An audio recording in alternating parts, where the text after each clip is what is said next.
What is up, YouTube? JankyYGO here. My name is Michael, and today we have two new cards to talk about. So, first up is some generic water support, and then on top of that, we have a new Kuriboh to talk about. So, let's just jump right into it. First up is Ice Mirror, and Ice Mirror is a normal spell card, and you can target one level 3 or lower water monster you control. You can special summon one monster with the same name from your deck while you control that face-up monster special summoned by this effect. You cannot special summon monsters from your extra deck. So I think that the downside of this card really outweighs the upsides. It doesn't have its downside of not being able to special summon from the extra deck at all is huge. I would rather them say you can't use you can only use like water monsters and stuff like that. I'd rather have that downside just keep being applied to these effects, but I understand that this is a very powerful card, especially because this isn't a hard once per turn at all, unless something got mistranslated. So that's probably why they did it. I would, however, rather them have that hard once per turn downside than the downside that they did put on this card. So overall, I think this is definitely the weakest water support that we have seen. But, you know, happens. Next up is Astral Kuriboh. It's a Fiend effect, light, level 1, and it has 100 attack and defense.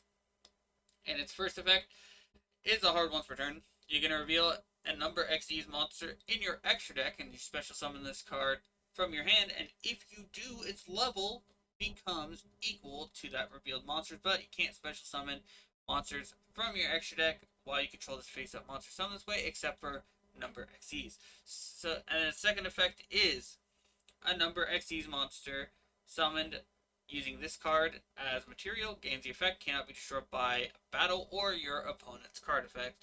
So this card is a lot worse than the other Kuribohs, even at least for the Kuriboh deck. This card is good for a very specific deck, or any deck that is looking to go into the number cards, like number 39 Utopia. So Utopia has gotten a lot of support, and this card can kind of fit right into that deck pretty easily as another way to a free level 4.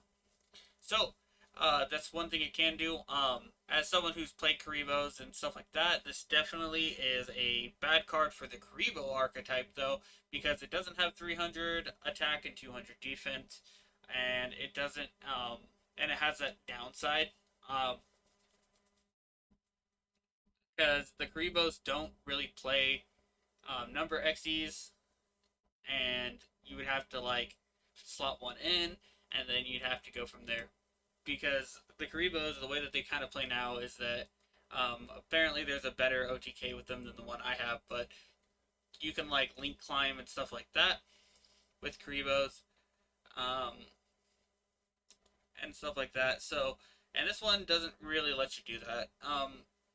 It lets you summon any Number XYZ though, and that's really good. So if you're trying to make a Number XYZ, this literally slides into like almost any deck that's looking to throw out XYZ monsters that happen to have a number, like like the Titanic Galaxy Hope, the one that gets spell cards. That's a rank 8. This can easily be your next level 8 to go into that, and then it also wouldn't be able to be destroyed by battle or your opponent's card effects as well. So that's really good on top of that. So this card does have its, it is a pretty good card overall, and it does have its uses. It's just not very good for the Kuriboh deck in particular, but it is still a very cool card, and I'm glad to see it because, you know, it does a lot of cool things. So that's going to do it for this video, and if it's your birthday today, happy birthday. If you want to send me any cool deck profiles or replays, my email's in the description. You can send me some of the new water support, this or really anything. So yeah, email me your replays, and I'll feature them on the channel. And of course, and as always, have a wonderful day.